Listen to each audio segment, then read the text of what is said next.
ప్రభుజీ, ఆధ్యాత్మిక మార్గం వైపు వెళ్తే మనకు అన్ని రకాలుగా బాగుంటుంది, భగవంతుడి దగ్గరికి మనం వెళ్ళొచ్చు, మోక్షం పొందొచ్చు అని చెప్పి మాట్లాడుకుంటూ ఉంటాం.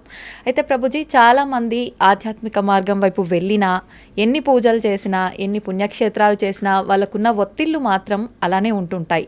మరి భగవంతుడి సేవలో ఉన్నప్పుడు, భగవంతుడి మార్గంలో ఉన్నప్పుడు ఒత్తిళ్ళు ఎందుకు ఉంటాయి? విముక్తి పొందాలి కదా ప్రభుజీ వాటి నుంచి. ఒక విషయం చెప్తాను మీకు. భగవంతుడి యొక్క సేవ వేరు, కోరికలతో భగవంతుడికి చేసే పూజలు వేరు. ఓకే. మనకి ఒత్తిడి పోవాలి అని అంటే ఫస్ట్ మన మనసులో ఉండే భారాలు ఏవైతే ఉన్నాయో అవి తగ్గించుకోవాలి. మీకు ఒక చిన్న విషయం చెప్తాను, అప్పుడు మీకు అర్థమవుతుంది. అలెగ్జాండర్ ది గ్రేట్ భారతదేశానికి వచ్చినప్పుడు ఒక సాధువు ఒంటిపైన బట్టలు కూడా లేవట, ఇలా కూర్చొని ధ్యానం చేస్తూ ఆనందంగా నిమగ్నం అయిపోయి ఉన్నారనమాట. అయితే ఈ సాధువు అలెగ్జాండర్ని చూసి నించోని కూడా నించోలేదట. అయితే నాకు చాలా కోపం వచ్చింది. అదేంటి, నేను ఇంత పెద్ద రాజును వస్తే నించోవట్లేదేంటి అని ఆయన ఏం చేశారు, ఒక వ్యక్తిని పంపించారు. ఆయన నించోమని చెప్పు అని అన్నారనమాట. ఆయన వెళ్ళారు. నేను ఎందుకు నించుంటా అని అన్నాడు. ఈయన హాయిగా అలా మళ్ళీ తపస్సు చేసుకుంటున్నాడు అనమాట. అలెగ్జాండర్ స్వయంగా వచ్చారు ఆయన దగ్గరికి. వచ్చి ఆయనతో అన్నారట, అయ్యా, నా దగ్గర ఇంత సామ్రాజ్యం ఉంది, అయినా సరే నాకు భారంగా ఉన్నది. నీ దగ్గర బట్టలు కూడా లేవు, అయినా సరే నువ్వు ఇంత ఆనందంగా ఎలా ఉన్నావు? ఇంత ఆనందం నీ ముఖంలోనే కనిపిస్తూ ఉంది. ఎందుకింత వర్చస్సు, ఎందుకింత తేజస్సు, ఎందుకింత ఆనందం నీ దగ్గర ఉంది అని అడిగారట. అయితే ఈయన అన్నారట, ఒక చిన్న రాయి, ఇంతే రాయి కింద నుంచి తీసుకొని అలెగ్జాండర్ని అన్నారట, ఇది నువ్వు పట్టుకోవచ్చా? అయితే అలెగ్జాండర్ అన్నారట, ఇంత చిన్న రాయి పట్టుకోవటంలో నాకేముంది, పట్టుకుంటాను, ఇవ్వండి అని చేతిలో పెట్టాడు. అలానే పట్టుకొని ఉంచు అని అన్నారట. ఇలా పట్టుకున్నారు. గంట సేపు అయింది, 2 గంటలైంది, 3 గంటలైంది. అలా టైం పెరుగుతూ ఉండేసరికి ఆయన చేతి మొత్తం కూడా ఎంత హెవీగా అనిపించిందంటే అంత హెవీగా లాస్ట్ కింద పడేశారు. అమ్మో, నేను ఇంకా పట్టుకోలేను. అదేంటి, ఇంత చిన్న రాయి నేను పట్టుకుంటాను, అచ్చేస్తా ఇంచేస్తానన్నావు కదా, ఇప్పుడేమైంది అని అంటే, అమ్మో చాలా కష్టం, చాలా కష్టం. చూసారా, ఒక చిన్న రాయే కొద్దిసేపటి తర్వాత ఎంత భారంగా మారిపోయింది మనకి. నిజమే. కానీ మనము భగవంతుడి దగ్గరికి ఎందుకు వెళ్తున్నాము? అయ్యా, నాకు కొత్త కారు కొని ఇచ్చేసేయి, నాకు కొత్త ఇల్లు కొని ఇచ్చేసేయి, నాకు తొందరగా పెళ్ళి అయిపోవాలి, నాకు పిల్లలు కలగాలి, నాకు ఇంత ఆస్తి రావాలి, నాకు అది కావాలి, ఇది కావాలి అని ఇంకా భారాలు అడగడానికి మనం భగవంతుడి దగ్గరికి వెళ్ళామనుకోండి, ఎప్పుడు మనం ప్రశాంతంగా ఉండలేం. కానీ అదే స్వామి నిస్వార్థమైన ప్రేమతో, భక్తితో, భక్తి వేరు, కోరికలు కోరటం వేరండి. ఎప్పటి వరకైతే మనం భగవంతుడి నుంచి కోరికలు కోరుతామో అది భక్తి కాదు. అంటే మనసులో ఎటువంటివి లేకుండా నిస్వార్థమైన భావనతో, భగవంతుడి పట్ల ప్రేమతో కానీ మనం వెళ్తే అటువంటి వాడు ఎన్నటికీ కూడా ప్రశాంతత లేకుండా ఉండలేడు.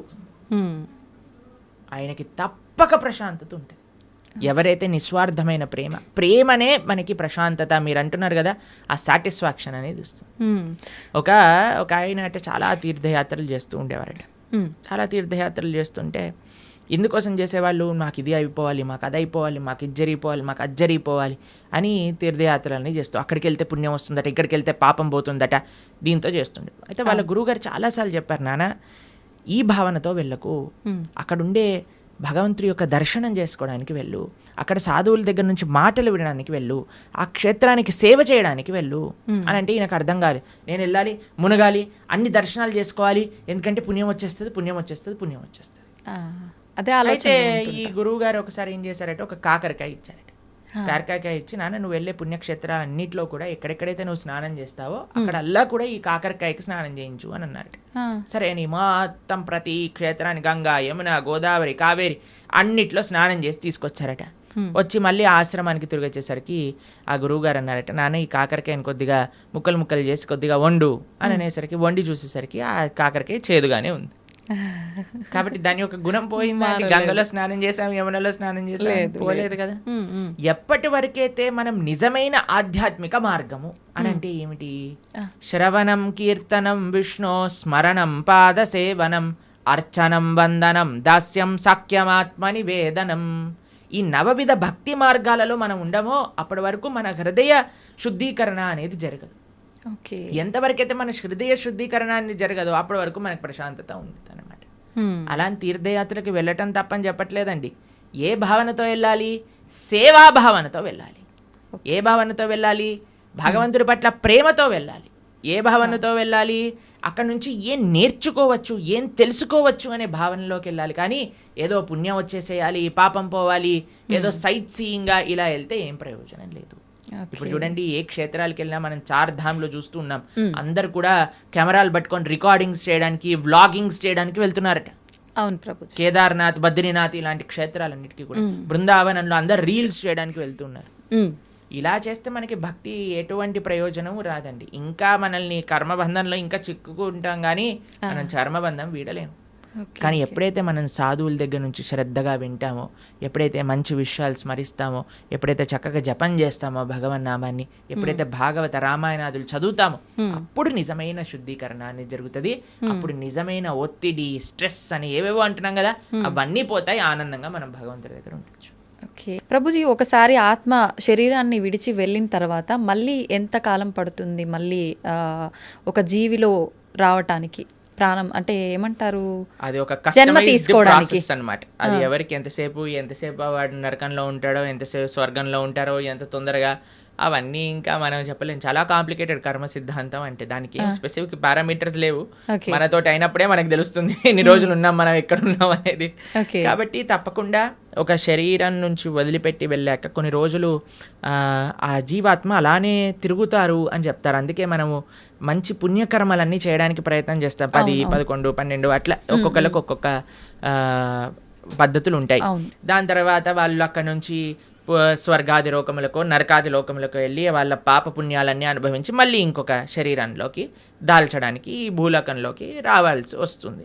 లేదు, ఆయన చాలా భాగవతోత్తముడు, భగవంతుడికి శరణాగతి చేసి భక్తి చేసిన వాళ్ళు, పుణ్యంతో సంబంధం లేదు, పాపంతో సంబంధం లేదు, సాయిగా యత్గత్వా నా నివర్ధంతే తద్ధామ పరమమ్మ, భగవంతుడి యొక్క లోకానికి చేరుకున్నారనుకోండి, ఇంకా మళ్ళీ పుట్టాల్సిన అవసరం లేదు, పుణ్యము లేదు, పాపం లేదు, ఏ గోల లేదు, ఆనందంగా భగవంతుడి యొక్క సేవలో ఉండొచ్చు. మన సనాతన ధర్మంలో మీరు అర్థం చేసుకోవాల్సినవి 3 ఉన్నాయండి. ఏంటి ప్రభుజీ? ఒకటి పాపం, అంటే మనం చేసే తప్పుడు వాటికి వచ్చే ఫలితాన్ని పాపము అని అంటారు. 2 పుణ్యం, మనం చేసే మంచి పనులకి మనకి రిటర్న్గా వచ్చేది పుణ్యం. ఇంకొకటి 3వది ఉందండి, దాన్ని భక్తి అని అంటారు. భక్తి పుణ్యానికి సంబంధం లేదు, పాపానికి సంబంధం లేదు. ఇది సపరేట్ బ్యాంక్ అకౌంటే.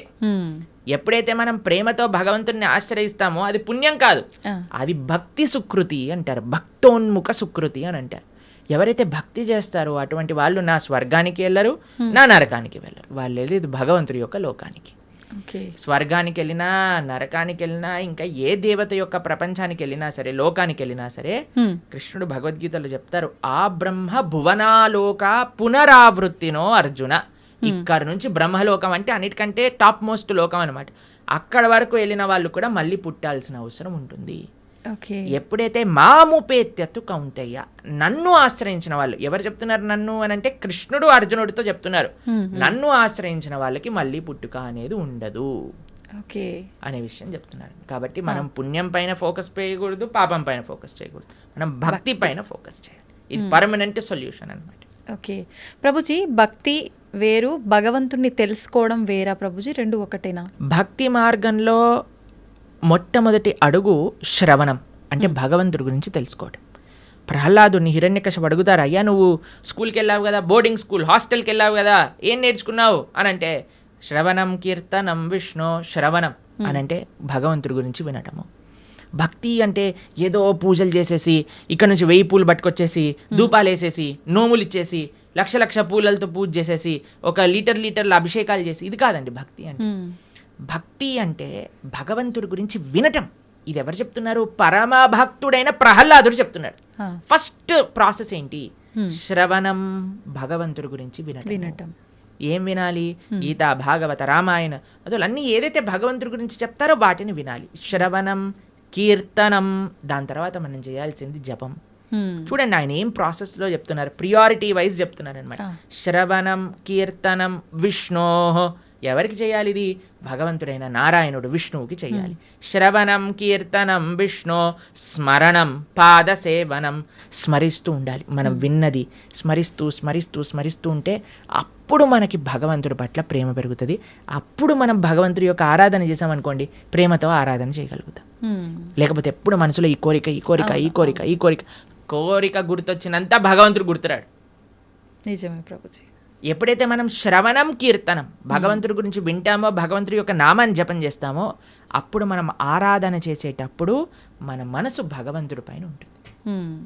కాబట్టి అందరు కూడా ఫస్ట్ వ్రతాలు, నోములు, పూజలు చేసేయడానికి పరిగెత్తుతూ ఉంటారు. కానీ దాటికంటే ఫస్ట్ ఇనీషియల్ స్టెప్స్ ఏంటి అని అంటే, ఇప్పుడు చూడండి, ఒక ఫస్ట్ ఫ్లోర్కి ఎక్కాలి అని అంటే మనం లాంగ్ జంప్ చేసేసి ఎక్కిస్తామా? ఒకసారి దూకామనుకోండి, ఆయనతో కాళ్ళు చేతులు విరిగిపోతాయి అంతే. మెల్లమెల్లగా ఎక్కామనుకోండి, కరెక్ట్ పాత్లో మనం వెళ్తూ ఉండొచ్చు అనమాట. అందుకే ఫస్ట్ స్టెప్ ఏంటంటే భగవంతుడి గురించి వినండి, భగవంతుడి గురించి వినండి, భగవంతుడు గురించి స్మరించండి, భాగవత రామాయణాదులు ఏం చెప్పారో తెలుసుకోండి. అందుకే ఇన్ని గంటలు మనం యూట్యూబ్లలో వీటిలలో చెప్పేది ఎందుకు అని అంటే జనాలు వినడానికి.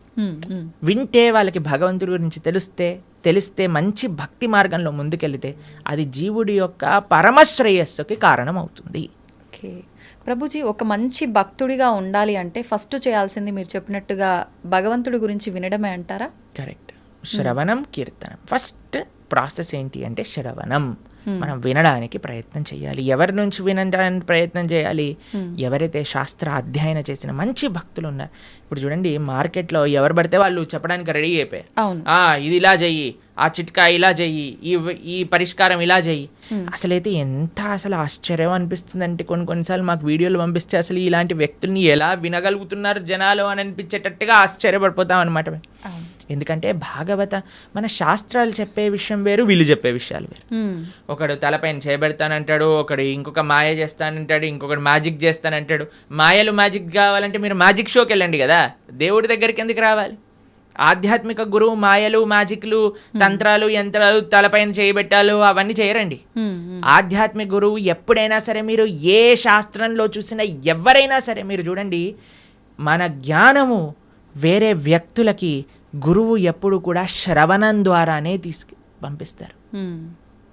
రామ లక్ష్మణులు కూడా విశ్వామిత్రుల దగ్గర నుంచి శ్రవణం చేసి జ్ఞానాన్ని సంపాదన చేసుకున్నారు. కృష్ణుడు సాందీపముని దగ్గర నుంచి శ్రవణం చేసుకొని జ్ఞానాన్ని విన్నారు. అర్జునుడు కృష్ణుడి దగ్గర నుంచి శ్రవణం చేశారా? కృష్ణుడు వచ్చి చేయబెట్టాడు అర్జునుడి పైన శ్రవణం. కాబట్టి భగవంతుడిచ్చిన మార్గము శ్రవణం. మన జ్ఞాన సముపార్జన చేయాలి. మనకి ఏదో అయిపోవాలని మన ధర్మంలో కొంతమంది మనల్ని మోసం చేసే, ఇప్పుడు చూడండి, ఎవరికైతే మోసపోవాలని ఉంటుందో వాళ్ళని మోసం చేసే వాళ్ళు రెడీగా ఉంటారు మార్కెట్లో. మన ధర్మంలో మోసాలు చేసేవాళ్ళు తక్కువ అని మనం చెప్పడానికి వీలు లేదు, ఉన్నారు. ఎందుకంటే మనకి ఆ మోసపోయే ప్రవృత్తి ఉన్నది కాబట్టి. ఇది కాకుండా ఇతర మతాల వాళ్ళైతే ఇంకా పీక్స్కి వెళ్ళిపోయారనమాట. వాళ్ళు చేసే మోసాలు కానీ, వాళ్ళు చేసే యాక్టింగ్లు కానీ, వాళ్ళు చేయించే డ్రామాలు కానీ చూస్తే అసలు ఎందుకు ఇంతమంది అక్కడ ఉంటున్నారంటే, అసలు మీరు చూడండి, మేము ఆ వీడియో చూసినప్పుడు మాకు పంపిస్తుంటారనమాట జనాలు, ఇలా ఇలా ఇలా ఇలా వీళ్ళు చేస్తున్నారు ప్రభుజీ, పాస్టర్లు వీళ్ళు అని చూస్తున్నప్పుడు అయితే మాకు అనిపిస్తుంది, ఎవడైనా బుర్రున్నవాడు అసలు ఈ సభకి వెళ్తాడా? అసలు వీక్షిస్తాడా? వేలాది మంది అక్కడ కూర్చొని వీక్షిస్తున్నారు అంటే వీళ్ళందరూ మోసపోవడానికి రెడీగా ఉన్న వాళ్ళనే కాబట్టే కదండి మోసం చేస్తుంది.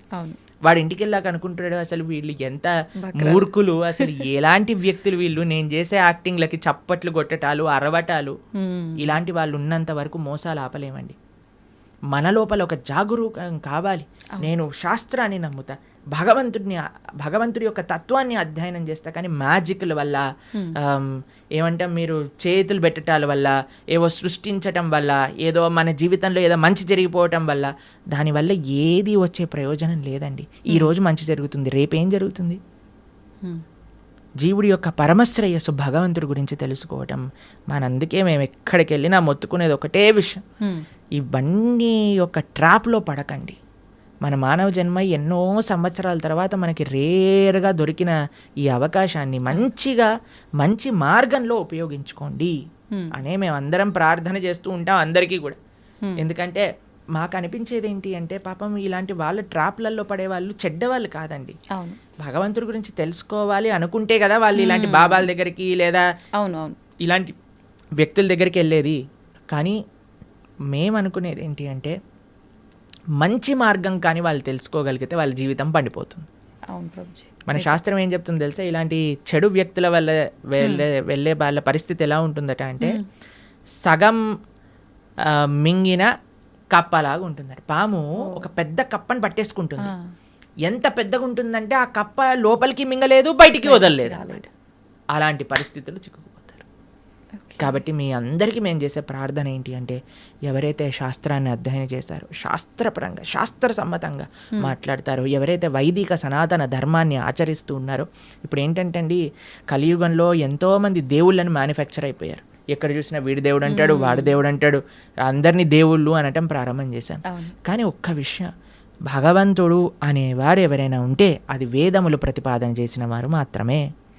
కాబట్టి శాస్త్రీయంగా ఎవరైతే ప్రామాణికంగా దైవము అని చెప్పారో వాళ్ళ గురించి తెలుసుకోవటం శ్రేయస్సు. ఆ శాస్త్రీయమైన గ్రంథాలను అధ్యయనం చేయడం శ్రేయస్సు. కానీ మొన్న ఒక 50 సంవత్సరాల ముందో 70 సంవత్సరాల ముందో పుట్టిన గ్రంథాలని మనం చదవాల్సిన అవసరం లేదు. మనం చదవాల్సిన ఏదైనా వాంగ్మయం ఉంటే అది వ్యాసుడిచ్చిన వాంగ్మయం మాత్రమే. అది చాలా ముఖ్యం. ఓకే.